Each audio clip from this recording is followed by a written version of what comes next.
The Pentagon has never let reality get in the way of assuaging the egos of their top officers and enlisted. But did one U.S. Marine Sergeant Major take things a little too far? Plus, what's going on with the U.S. Army's love of weird peacetime badges? I'm Paul, U.S. Army combat veteran. Let's talk about it. So this is one of those stories that you're going to see more and more of as time goes on. A senior enlisted Marine, this is a sergeant major of a Marine battalion, I think, or brigade, has been reduced to the rank of sergeant. That's going from a E9 to an E5 for wearing unauthorized awards, including a Purple Heart. Right now, this is absolutely insane. Sergeant Major Charlie Clausen reduced in rank after a court-martial found he had worn 9 different awards or devices that he did not earn. Right, and of course, he also provided a false statement, which is probably the statement that I earned these awards, and conduct prejudicial to the good order and discipline, which is probably the fact that he got seen by other Marines wearing awards he didn't earn. Now, this, I think, is pretty interesting. When we look at the list, some of them are awards that you would expect a faker to fake. A Purple Heart, a Combat Action Ribbon.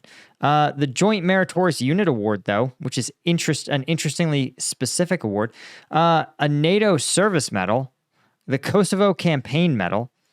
The Global War on Terror Expeditionary Medal. Sea Service Deployment Ribbon denoting 7 tours.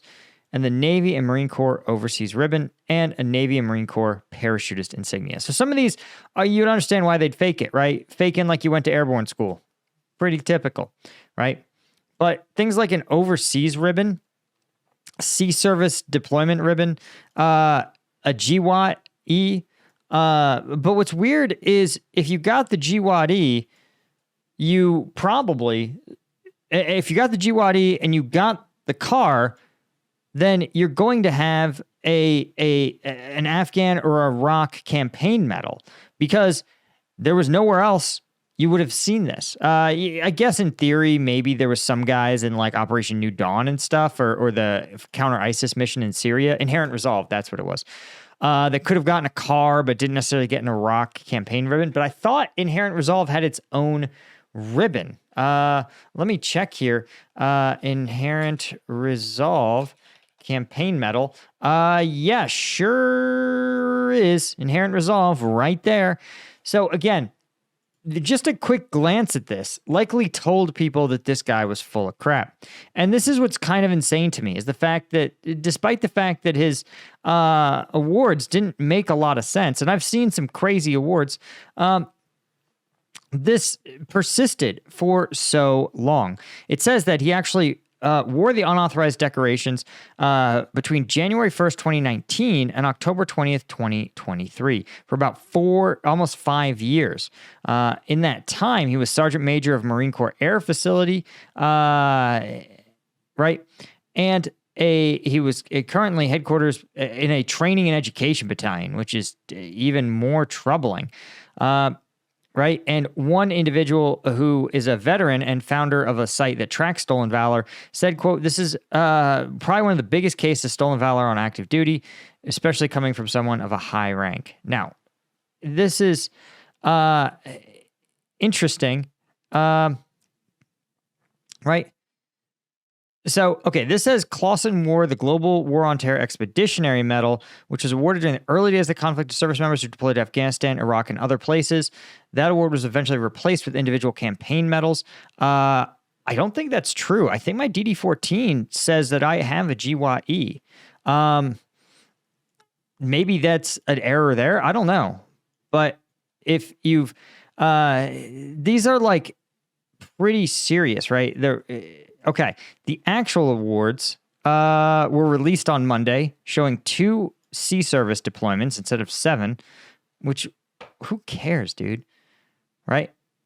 But they did not include Iraq or Afghanistan campaign medals, no Purple Heart, no car, and no Kosovo medal. He also earned 2 MSMs and 5 Navy Commendation medals. So, wow, he's been in the Marines since 96. And was a motor vehicle operator. Again, I want to point this out because if you were in since 96 and a motor vehicle operator and you managed to not deploy, it's because you were duck in deployments hard. I mean, as hard as possible. I don't know how you could do it. Anyway, let's talk a little bit more about these kind of weird peacetime badges. But before, of course, if you're interested in getting an edge, you don't need to fake your resume. Maybe you just need a little more caffeine. That's why you want to check out Strike Gum. Go to strikegum.com. Get Amazon's highest rated energy gum with 0 sugar, 90 milligrams of caffeine in each piece. That's insane. Each piece contains a Red Bull's worth of caffeine, and as you can predict, it's obviously veteran owned and were made in the USA. So if you want to leave energy drinks behind, right? It's not 2006 anymore. Upgrade your energy game. Go to strikegum.com or just go to Amazon and search Strike Gum. The link's in the description. Okay. So I want to talk about this proliferation of weird badges. One of which that I recently learned of its existence is the Expert Soldier Badge, which is literally just saying, hey, if you're in an MOS that doesn't give the Expert Infantryman badge, you can do the same tasks and you can earn this.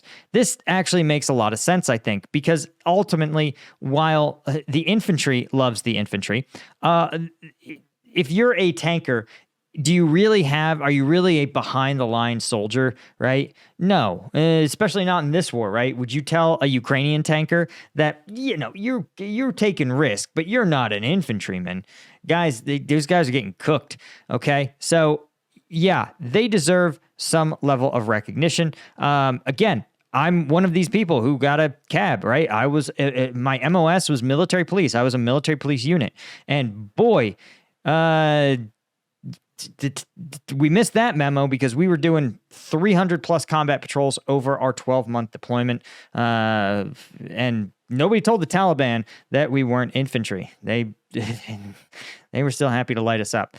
So I think this is overall probably a good thing, but I still sometimes worry about the North Koreification of our badges, right? You look at a North Korean general, and you'll see what I mean. Here's an image here of all these crazy, preposterous awards, right? And my fear is that these guys who have never fought a war ever are going to end up just covering themselves in self-awarded decorations, right? And one of the biggest flexes, I always think, is I believe it was Ike who testified before Congress wearing 3 medals, right? This is a guy who served in multiple conflicts. Let's see if we can find it here. Eisenhower, I believe, it was 3 ribbons. I'm sorry. Let's see if we can find it. Yeah, here we go. Here is the Wikipedia page for the military career of Dwight D. Eisenhower. And note his official photo. It says, hey, man, I'm a general. I'm a 5-star general. Bronze Star, Purple Heart. I fought in World War II. And he says, that's what you need to know about me. Notice he doesn't even wear his combat infantryman's badge, right? This is the kind of flex that, to me, is that of a real badass, right? Interestingly enough, of course, they're way light on his award, saying he only got 5 Army Distinguished Service Medals. Lads, this dude's gotten a lot more awards than that. But I point these things out, right? Because when you look at who earned the Combat Action Badge, you realize that the Purple Heart and the Combat Action Badge are two of the most important awards that soldiers can get, right? Because there is a massive difference, right? My channel is not former MP reacts. It's not even Afghanistan veteran reacts. Combat veteran means something, right? It's one of those things that if you haven't done it, you don't really understand it, right? And there's some people, don't get me wrong, there are, in the vast reaches of Army bureaucracy, there are some insane awards, right? I once saw an infantryman with a Combat Action Badge. And I asked him, how did an infantryman end up with a Combat Action Badge in an infantry unit? He was like, well, I was actually deployed. I was assigned to a tank unit. And when we get hit an IED, the paperwork said, hey, tank unit hit IED, all members of this patrol are awarded the combat action badge. Well, he was like, I'm actually an infantryman, guys, but nobody listened to him. So he ended up with a combat action badge. So, right, I never discount the fact that the Army and the military sometimes just gets it wrong.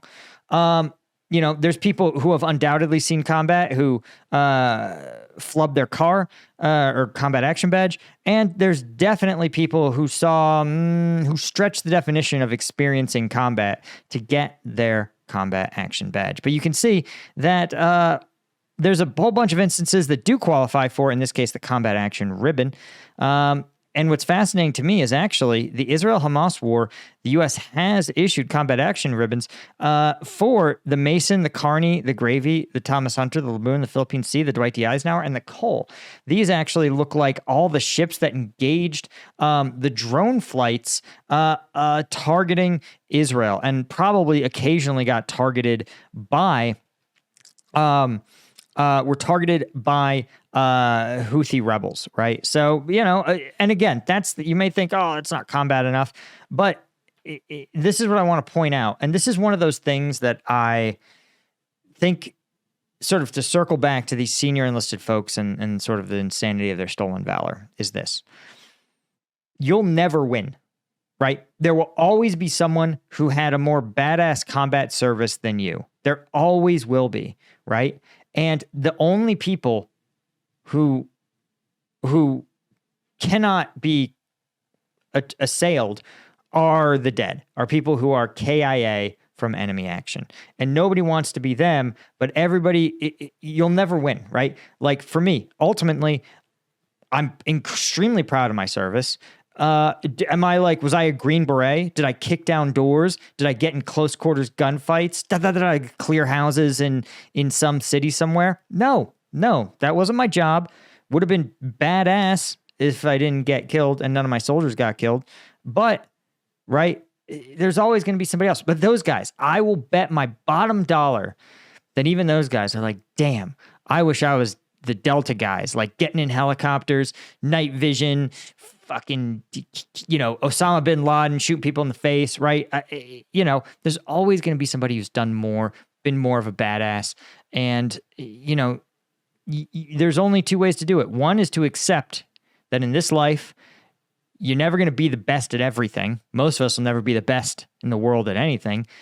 Or you can engage in pure, unfiltered cope, like old Charlie Clausen here, Sergeant Charlie Clausen, E5, who again, despite serving honorably, it's more than a lot of us can claim, more than a lot of Marines can claim, still said, no, that's not enough. I need to pretend to have Purple Hearts and overseas service ribbons and a Kosovo campaign medal and all of this insanity.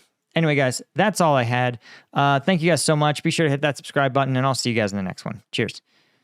Got to shout out all of our members. I didn't forget that. See ya.